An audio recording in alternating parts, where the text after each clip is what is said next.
To the Steve Setka Show, your uncensored champion. I'm your host, Steve Setka, and I'm diving deep into the things that matter most to me: sport, freight, and faith. On the show, we're not afraid to go beyond the surface. We get real, share bold opinions, and hit you where it may be uncomfortable. These are the topics I'm passionate about, and I bet they'll spark something in you too. So buckle up for quick, high-impact episodes that'll shake you up.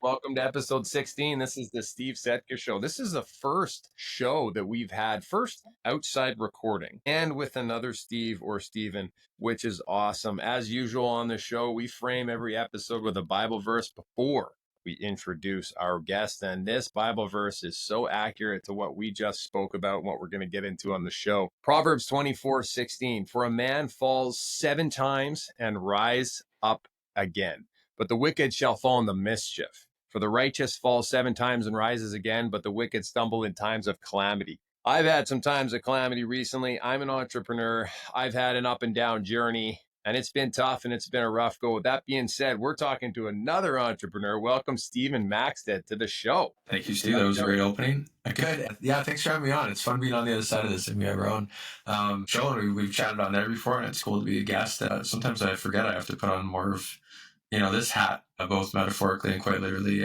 speaking in the space. But I love having great conversations with other entrepreneurs. So thanks for hosting and having us on today. And I say that because there's a little bit of a team behind me. And it's a whole community that makes this thing happen. For anyone's success, you can't do it alone. So thank you. It's a team effort, man. You bet. And I got a team with me as well, too. There's a few people, and my wife's on board. She's on mat leave now. The listeners know that. And we're having a baby in 4 or 5 months, and she's going to go off on leave and jump in and do some passion projects like managing social media, help me out with the back end, the production. Because, like we're right here. You're in your studio. I'm in an outdoor studio. I'm in nature. And I'm in the backyard. I'm the doors behind me. I got a fire going in behind me there. I got plants. I got gardens. It's so green. I wish the audience could see this. But this is kind of the life that I'm building, Steven. And this is what I want to get into talk about here, because I talk about faith and sport on the show. And there's the dog in the background too. It's so real. This is authentic. This is what we do on the show.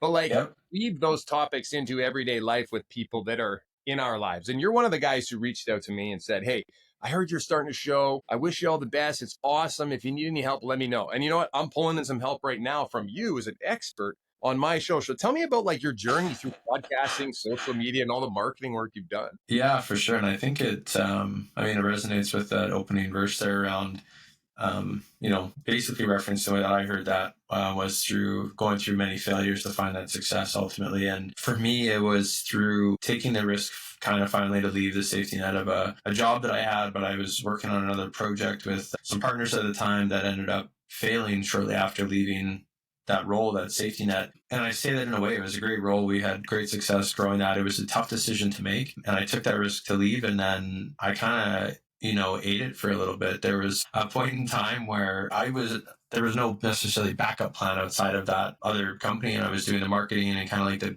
business development, sales growth, and some presenting and helping manage things on the back end of that app. And then when that failed, I was kind of like, okay, what's next? And I was like, you know what? I've been doing pretty strong with this marketing thing. Let's give this a good shot. And I had kind of toyed around with just doing these little clips on Instagram, and not necessarily pretending, but in a way it kind of was, because it was like I promised myself I'd do 9 short clips on Instagram. And it was like episode 1, and I just talked about something little, and then that was the end of the thing. And then you add captions and put it out there just on my personal page. And I think my goal originally was to do 12. For some reason, it was like a dozen. And I'm like, okay, let's do a dozen of these things and see how I feel putting that out there. And one of the things that was a confidence builder for me was just knowing how short people's memories are.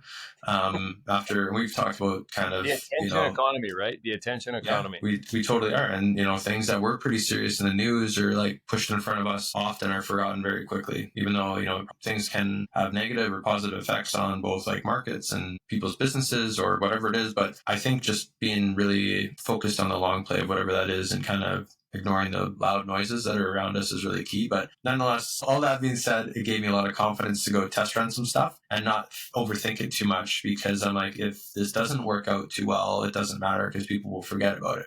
And if it does, then maybe they'll kind of remember that I started this little series thing on my own personal page or whatever. I don't even know how this is going to turn out.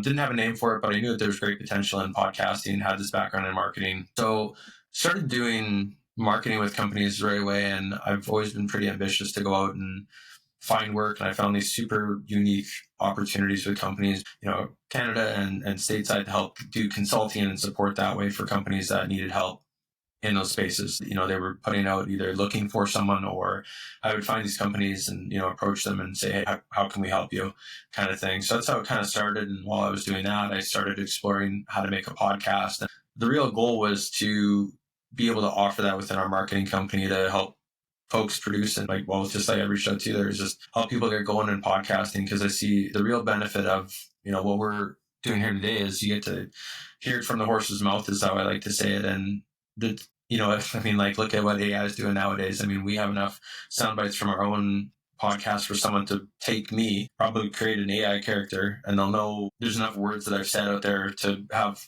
the whole, English language captured. And I think it only takes like 30 words or less than that to get all the tones that you would need out of someone's voice to truly kind of do that stuff. That's not fact checked. It's some small number that you think is like kind of crazy, but it doesn't take much anymore. So having a podcast, in my opinion, is such an authentic way to share stories and really get to know folks for who they are and yada, yada, yada. So I felt that it was important. Then we actually started recording the podcast. We landed some bigger clients on the marketing side. And, it was kind of one of those things that we were talking about before the show. There was a lot of ebbs and flows, and the behind the scenes was, for the first 6 months of doing that, of taking on these like little contracts and stuff, it was very helpful for those companies. We were kind of undercharging at the time. I didn't realize what we should be charging for that type of work. And in the meantime, trying to figure out how to start a podcast and what that would actually look like, not just a short clip of me talking on my phone. And so I started exploring softwares and, lighting, mics, camera, action, like what's really needed to do that. Because anyone can go grab their phone and go record stuff. There's no doubt about it. You don't need a really extensive setup. But if you do want to be seen, with higher quality content and performance and stuff, it is important to realize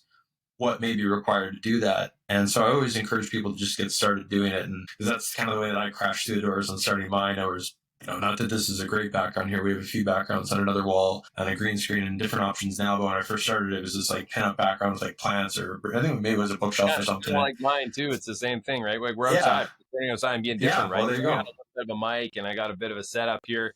And I've done some things with my camera, paid for a premium version of the platform. But you're right. It's a pretty cool venture into business, because you have your business. Like I have a business or two. You have multiple businesses and brands. And if you're not in AI, if you're not in branding of yourself around your businesses right now, you're kind of going to fall apart, right? And you're not going to keep. Because like you said, anybody can take our voice, splice them with 30 words, create, something with somebody else's content. But the emotion, the raw, the feeling, the video, the combination of all of that is so important these days. And that's exactly where we're at too with business here, is because, like you have to have a brand. You got to market yourself. You got to go for it. You got to get knocked down. And it's about consistency. Like you said, keep doing it. How far is it going to go? You don't know. The only thing I know, Steven, is that I'm not stopping. Like, regardless if nobody listens, I got to keep going. Because like, this is what you got for years and years until you get seen, right? So, we're talking here about getting punched in the teeth and getting pushed down. And, you fall 7 times, you get up on the 8th, like the verse suggested, and you just keep going, because like you can't keep doing something over and over and over again and not get good at it and understand how the, economy works and whatnot. So like you have a lot of experience and I love, and that's why we're here with you talking right now. Yeah. And it's actually, I was just talking about this earlier today. I was talking about all the times I've been fired. We talked about that before the show. Yeah, well, and I did maybe more detailed call than before even ours. It happened to come up today. We were just talking about things, and parts of it were to do with like mergers and acquisitions and then companies shutting down entirely. But at the end of the day, you get canned, and it leaves you with a bit of an emptiness feeling. And yeah, you certainly do have to go and get it on your own. Like in those situations, those were a little out of my own control. And that was also part of the inspiration for wanting to go on my own, because regardless of working for a company, I worked for some great corps over the years too.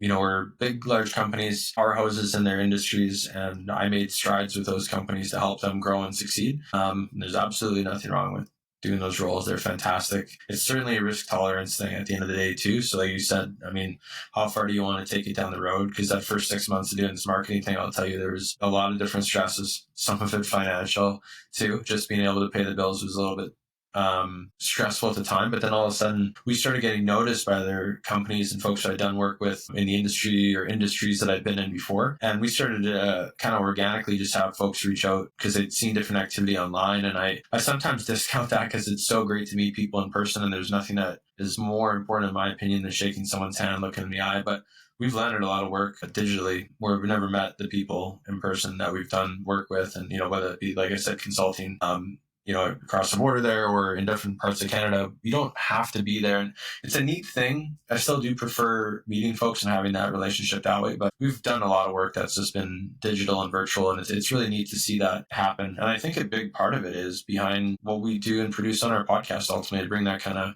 almost back full circle here. Like I started to do it as an experiment to figure out how to do it for their companies, but a good chunk of the reason I truly believe that we do get that work is people who've seen us repeatedly, number one, on our shorts, but two, if they've gone and investigated us, so to say, and you take up all that space on SEO. If someone Googles us, it's like marketing company, brand, podcast, maybe some other stuff I've done, maybe some sports stuff, like the hockey thing from way back, but now that's almost irrelevant because of so much more recent content that we pushed out. And it's, people being comfortable with you before they get you on the phone, or you're talking to them about what they need, and just find good folks to work with. We've been really fortunate to find good companies through that, because I think they gain a lot of comfort. Like there's enough space out there for everyone to get a piece of the pie, kind of thing, for any industry. I truly believe that. Free markets, right? That's the beauty of it.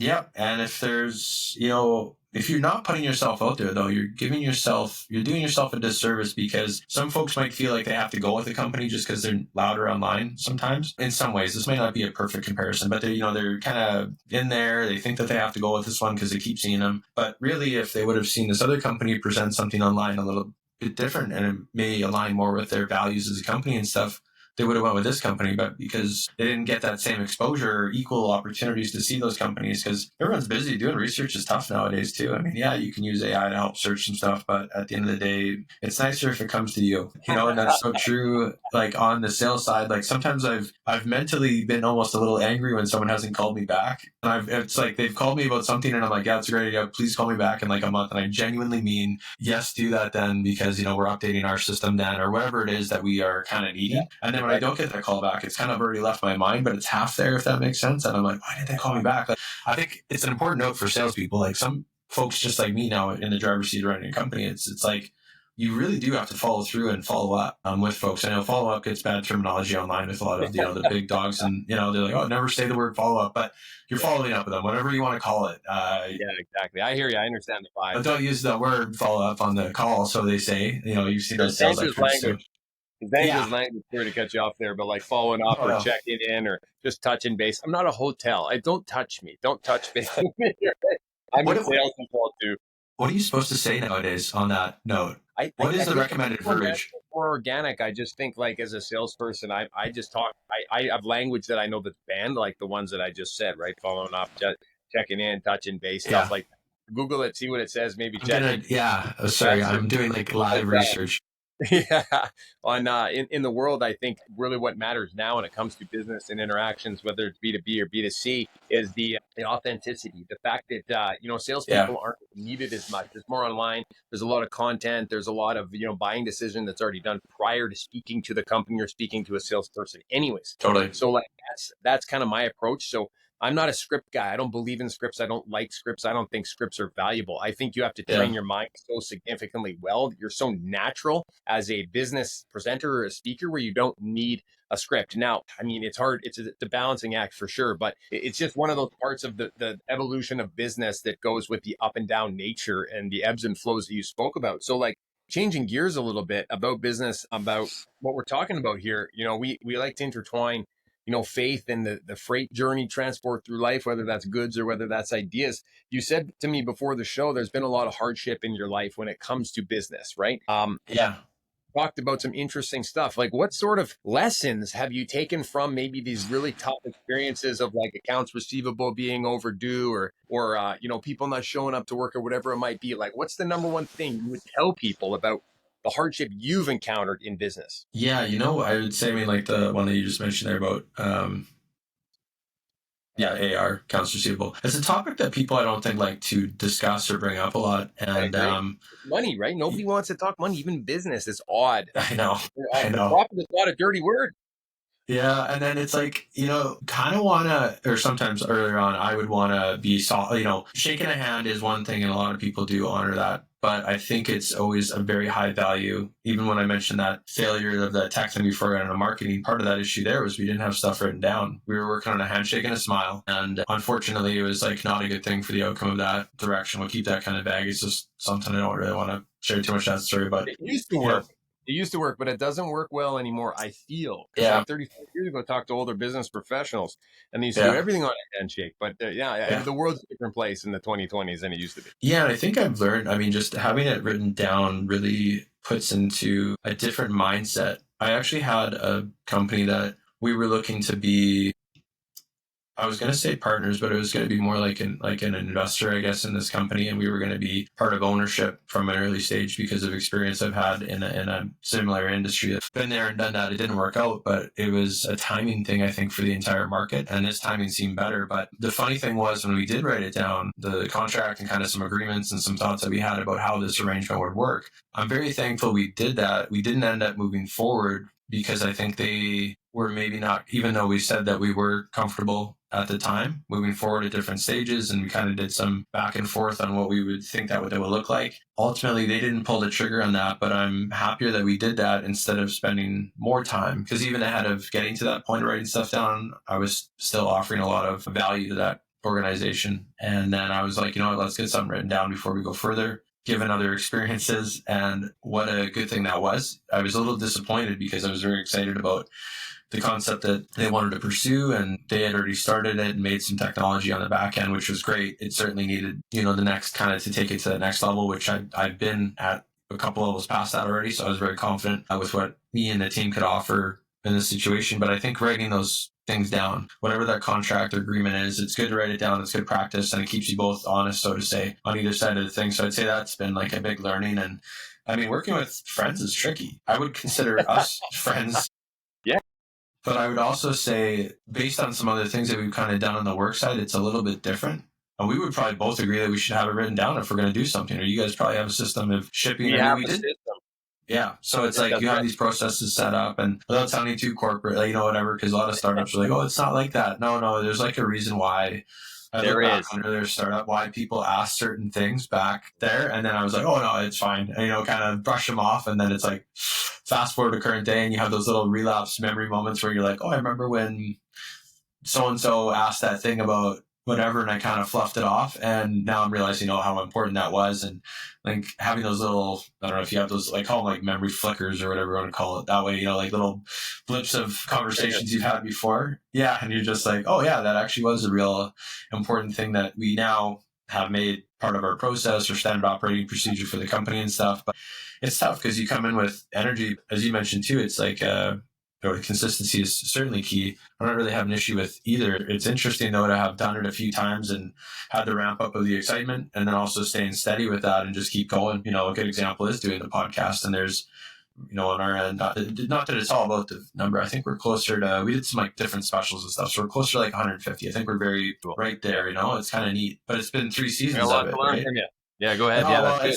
Well, whatever we can share of value, but like, it's just, but then you just have to keep going with it, right? Because if we stop now, what was all the work for that we did? And we've created, we get in front of about 500,000 people a month on just the shorts alone. And, our long form gets okay views, but, we seem to have more success. A podcast? Yeah. For EH podcast, for anyone who's listening. And like it's just like a good example of what we have done with other companies and what you're producing today too, for your own content. And then you start to stay top of mind with people for other reasons. Like I was mentioned before, that's part of the reason we got reached out to is from content we were creating initially for the marketing thing. And then the podcast with other business owners and stuff on there too has been great for everybody. Well, it's all a holistic approach, right? And that's what it all comes down to. And that's why, starting 2025, this was a part of my journey, and because that's when I started in January 25, and keep going with it, because you got to be out there. You got to be creative, right? Like you said, like I'm a pure sales guy, and you're like a pure marketing guy, right? If you're not keeping up with the times of sales and marketing and putting yourself out there, you're not going to keep up in general with business at all. Like it's very hard to acquire business these days. You got to have a lot of faith in yourself. You got to have a lot of faith in the process. And you got to put a lot of things in place. You got to be creative. And that's what I know you're very good at. And I wasn't very good at things like this with LinkedIn and social media and Instagram and podcasts. So I'm like, I need to be more. Hence why I invested in the LinkedIn Sales Navigator program. I invested in social media marketing strategy. I invested in an opportunity to create a podcast, because also I was finding, Steven, that a lot of the material that I was having conversations with people around in a depth perspective with people like yourself online or in person was like good content, was good quality material. And I'm like, why are we not recording this, right? Why do I not have a why am I not remembering? Because you can use this and pull a piece, from a previous episode or a current episode. Like you said, people's memories are short. But if you chuck it up to to the current and into the algorithm, it'll suck into it, and people will see that, and you have all this material. 100%. So you're looking at 150 episodes. Your journey through podcasting has given you all this content that you would have had conversations with people anyways. Now it's just recorded, and you can utilize benefit and your advantage. You and I being like, in your 30s, is that right? Yeah, we're starting to be closer to mid-30s, Mid-30s, same. Right, there you go. Same to me.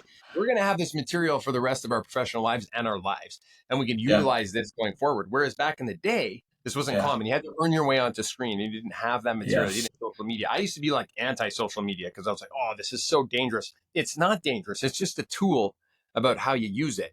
And if you utilize this material we're creating and you compound on it, then opportunities will come your way, because you're putting in the effort. I'm putting in the effort, because this is 4 o'clock, 4:30 recording on a Friday. Most people want to hit the park. They want to enjoy the weather. They want to live their life, but you got to pay your dues, right? So that's where I'm at 100%. In my well too. And that's why I'm a faithful individual, because I know that when outside of myself, I don't have anybody else in the world to rely on, but I have God to rely on. And I have my spirit and my soul that I can dig into in order to become successful. Because if I didn't have success or didn't have anything going for me, I don't know where I would turn necessarily. Now I have my wife and I have my family and I have people in my life that are there for me, but ultimately it's all on you. And God puts it all in your heart because he knows that you're there to serve him and he's there to serve you in return, which is a beautiful relationship. I'm going to throw a little bit of a hippie feel on this one. I totally agree with what you're saying. I was going to say it's such a vibration thing though, in general. Like even when we've had moments energy, of energy, you're right. And there's been points like where just before things really started to like take off with some larger contracts where we were able to help companies grow, and we've had some like really good success. It's not always a guaranteed ROI. I mean, like an average of, we'll say 20x versus spend is sometimes what we've seen. That's not perfect. Sometimes we get no return, in which case I would consider it a negative return, because if it's a mailer or a paid ad or even just time invested in something, but you don't know unless you throw more darts at the board. And then some of the things that we've done with companies, like the one two that I'm kind of referencing in my mind here, the first couple that came on that were more serious, and then we've proven success with them, and then we built out a team around those, and then we got referrals, and then we do, as much as we're allowed, we do work kind of quieter than some other marketing companies that are out there. And kind of prefer it that way, I think, in many ways. It's still great to go out and seek and be top of mind, but I think it's just having that track record, because then some other things have been like 100x, whatever we spent on it or whatever they're kind of investing even in us to produce organic, if it is content that we're creating. And you're right, it is like an entire history, but following your gut on that energy is proven for us. Like just before a couple of times where I thought maybe this is failing, I need to consider going somewhere else and finding a role in a company that's got better things. It's kind of worked out in my favor. And even with the brand, we didn't talk much about that, and that's okay too. But we have had some interesting parts of the journey there too. It started off as the rental company we were talking about before, which is, I totally get it from the outside end. People know me well. They knew that as a rental company. Now it's a brand, and we've trademarked the name off there. And now it's kind of starting to actually see momentum. It's kind of a surprise to me, but things always take longer than you think too in business. I think we see the overnight success or the 6-pack online on Instagram, right? And it's like, oh, it's so easy. Anyone can do it. Yeah, we could. It's consistency, and it's a completely change of lifestyle. You only see the little glimmer of post that's on there. If you saw everyone's, true struggles or things that are going on or lifestyle stuff, whatever it is, I think it'd be a little bit more interesting, because those perfect images that we see online or characters that people are portraying in many ways, because it's such a little part of their life, I think would be a little bit different. Sometimes I actually struggle with social media because of that. I know you mentioned you're like harnessing and stuff, but sometimes I struggle with it even though I'm saying out loud here, like the podcast is a great way to be authentic, but even when we use different writing tools to help us write captions for our own posts or my own posts or other companies' posts, it's like, there's so much more to it. Like everyone is an iceberg, and we're only showing like the highlights of, what everyone gets to see, but there's a lot more to it than that. And that's the struggle. It's like, obviously you don't want to just vomit on people and tell them your whole story all the time. But sometimes it's hard to be like, hey, what is the best authentic version of what we're trying to tell? And what's the truth that is like, that we want to push out there. So sometimes I struggle with that. Probably because we put out so much, then it's like, yeah, it's volume and it's quality, but then it's like, hey, like, does this match everything that we represent kind of thing, if it is our own content? So that's beautiful, Steven. And you're hitting on some really nice chords there, and you're gonna put out a lot of good energy for the world on this podcast and what you're talking about. And let me touch on that energetic force field that you mentioned briefly there earlier. And I'm going to make a bold statement. Okay, like you said, you're going a little hippie. You bring something into the show. I'm going to make some bold statement here about energy. And my wife talks about this all the time. I'm in transport. I'm in freight. You're in marketing. You're in branding. You're in building beautiful businesses for people working in B2B. We do similar types of things in transport and in freight. When I have customers who have good energy around their freight, their shipments, they plan, they prepare, they think positively, we engage in good, fun, positive conversation. Like I call myself the load pimp and the freight king because it lightens the mood of the relationship we have. And when you're talking to people and you're creating positivity and smiles and good energy around their marketing, the results work out better. Their freight is safer. The material they put out is more consistent. In your brand, I'm sure when you work with different companies and businesses, and it's more successful when there's positivity around the relationship that you guys have. I have shitty customers just like everybody does, and their shit always seems to go sideways and they don't stick around. Why? Because they're negative and they put bad energy out into the world. They don't have faith. They don't have positive attitudes and mentalities and mindsets, and they're an eternal pessimist. And I can't deal with people like that. So being hippie and being bold is important because your authenticity creates good energy around you and the relationships you're going to have. Because you and I both know things consistently and constantly go wrong in business, and you have to manage and react to them accordingly. I had a truck that didn't show up for an hour late, and the company went home today prior to getting loaded for 26 feet on a flat deck, 20,000 pounds. But you have to deal with it. You have to create positive energy. Why did that work out? Okay. And why are we going to deal with it on Monday? Because the relationship that I have with the owner is solid. That doesn't occur oftentimes. Someone doesn't show up. That's a big deal. You know what I mean? Yeah. No, it works. We're getting to the end of it here, Steve, but give me your last little bit, your story, something you want to get off your chest here to your audience. Leave us with something powerful. I think, oh boy, teeing this up. Although I have a lot of things that I'll just add in here that what you just said there totally resonates. There's a couple examples that popped in my head immediately with other owners of businesses I've worked with. And you're totally right. The negative, pessimistic style ones, everything does go wrong because it's kind of the way they look at it. And I mean, maybe the silver lining on this comment I'm about to make, I used to look at things maybe a little bit differently. And it's just part of the journey of learning. I used to react probably less good to things. Like emotionally, it would be, something bad happened to be like, oh my God, like everything's exploding and, whatever. Like earlier 20s kind of timeline and now, being 30s kind of thing. But everything is just kind of try to be grateful and have a silver lining to it because there's a reason why that happened, whatever it was, what's the learning. Yeah. And then what, how are you going to manage it is always, there's always that expression, the 90%, 10%, whatever it is, 90% of things happen, 10%, or was it 10%? What do you have control of and 90% how you react to it? Is that the right one? Yeah. More or less like 80, 20, 90, 10. Yeah, absolutely. I'm infamous for misquoting things. But I think there's just that viewpoint certainly is very helpful in business. And I think just being patient is key. And, staying true to who you are through the process is really important. That energy that we spoke about before, and I think it would be probably the closing comment here would be around, sticking true to that. And even who you take on as clients, how you guys relate to each other is very important. A troubled client will cause you way more work than, waiting maybe for someone better. I know that sometimes that's easier said than done in business and you got to do that to pay bills, but I think you have to be real with yourself about, that whatever that's going to cause for you. Like you're mentioning that good example, that person that, unfortunately had a delay on or whatever, and now you're working through them with it. Relationships are wildly important. I would never undervalue that. like shaking someone's hand on that end of shaking a hand is always very high level in my books. And yeah, I think you will be successful if you keep going at something long enough, right? Do the reps, you'll get the six pack, and whatever it is in life. So that's probably the end of my built right there. That's what we're doing. We're building muscles, we're building hearts, we're building lives over here on the show.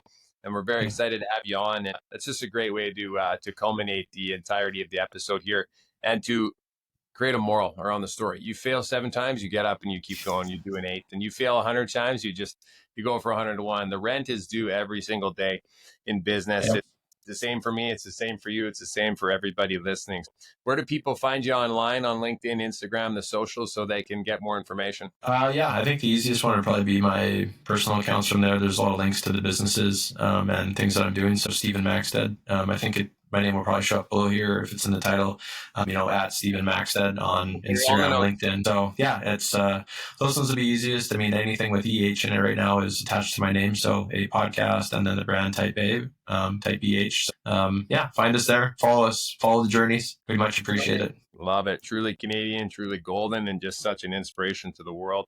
Go out there, killing in your lives, everybody. Steve, thanks for joining us on the show. Awesome. Thanks, Steve. Stop here. Thanks for tuning in to today's episode. I hope you found value in what we shared and that you'll take it with you to positively impact the world around you. If so, we'd love for you to take a moment to rate, review, and share the show, because we're on a mission to grow and reach more hearts. Prayers, gratitude, and love. Until next time.